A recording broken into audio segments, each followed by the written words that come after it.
didn't see any of that. We did catch that a little bit in Europe, but it just never happened again. So North America goes to the beat of their own drum. they really do. And I want to hear that drum with Sunsfan and Cinderin. Thank you very much. Evil Geniuses versus TSM. DOTA FTX. The DOT is optional. Sadly, my co-caster is not Cinderin. Hello. Yeah, then you have more damage to ramp up. I kind of like the idea of that. And they're going to leave Nightfall in a 1v2 if you want to cast Beastmaster. Yeah. I do wonder what the reasoning is here, but maybe kind of like the idea of that. And they're going to leave Nightfall in a 1v2 against Monkey King Troll. He's not going to be having a good time whatsoever as a result of that.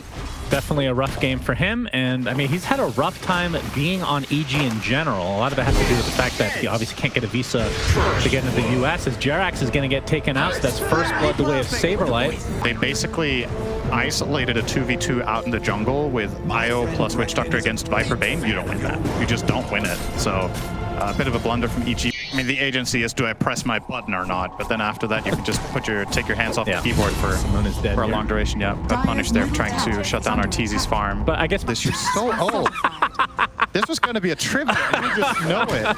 There was a. Sorry. For those of you who are under 30, there was a hero in Dota 1. The original Death Ward hero was actually Ricky. People Death Ward them from Invis. It was broken. We have a coil. This is actually in the game, so we can talk about that a little bit more relevant here. There's the Death Ward.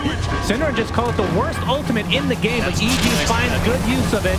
Now Crit gets applied with the Viper Strike. Looks like he'll end up dropping here. Nope, actually relocates to safety. And Jerax still inside that Wukong's command, but it's just a support Monkey King. Abed, Space gets the right click, but will live through the day, gets the kill. In the meantime, gets off the illusory orb as well, and is still being healed thanks to... Why are we looking at their faces? There's still action on the screen, for God's sake. Wait, he's not dead. They didn't keep Viper around. It's not working, apparently. Okay, nice. Little juke action there. Crit actually gets... Oh, wait. I thought he got out. Never mind. He was dead.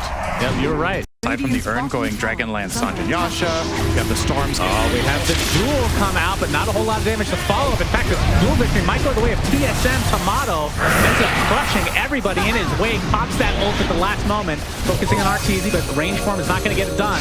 Looks like Arteezy should be able to get out, along with the rest of his teammates. TSM, they lose the Monkey King, but that is just a support. A tier 2 tower will fall as a result now. Oh, that's actually a really good death ward from Jerax, but he's going to be stuck all by his lonesome. Bryle completely out of mana, but they're going to be able to clean up Arteezy, and this is looking big time in favor of TSM. They do lose the Storm Spirit, though, as Saberlight obviously not a good start for EG, but brilliant start for TSM. But obviously with a Troll Warlock, you can literally solo that at any point. Moon Meander. All right, that's going to be a dual victory. So Nightfall. All right, Saberlight. EG trying to force TSM out. They're going to have to coil a support Bane. And it's going to be a struggle to even get that one. And there's the zip in from Bryle. They're going to focus on the Legion Commander to start things out. They'll find him. Fly back onto the Bane, who just fell as well. I can't speak English right now, so it's just so exciting. He falls all over the place. Jerax gets up a nice catch, but to get brought down by Tomato. And Tomato does have that Scotty. He changed away from that Basher, and you just saw it there. Yeah. To ensure that he can stick on target, Viper's goal is to get targeted and not die, but tank as much as possible. And if you don't go on him, he's a carry, right? Pretty tricky. Abed. Scotty used a lot of his utility, and that's going to mean a death for Abed. For TSM, they're going to try to use this to finish off what they've... There's no way Tomato gets the shard, right? We've seen this before. I would love to see it again. Give the shard to Viper, in my opinion. Yeah, Viper's is. More attack speed. At bottom lane, we have some action. Arteezy takes a bit of damage. There's the grip from Dougal. He's going to get dueled, so that's a cancellation now. Focusing on Saberlight, but Ryle has come to play as well, and Arteezy completely deleted from the map. Still the Aegis to work with. Jerax gets a cheeky kill on the tower, it looks like, but will fall shortly after here. So at 4 for 9. It's kind of awkward, but... See, the thing that's weird is I feel like it should be applied during the ult. It's actually a lower cooldown ult than Rampage itself. It's very strange. It's definitely a shard that could get a buff. Now the jump in here, and this is looking like the beginning of the end of game number 1 of this best top lane. Yeah, we have Yules to take off that Orchid. All right, the orb is there, and looks like he's going to be fine. Nice blink. There's the Axe for Puck. And this is sorely needed, but it's just too late, right? The problem here is cute play, but Tomato's onto him. Crit is on top as well. Can he get the heals off? Can he get the ult off? He does. Good save.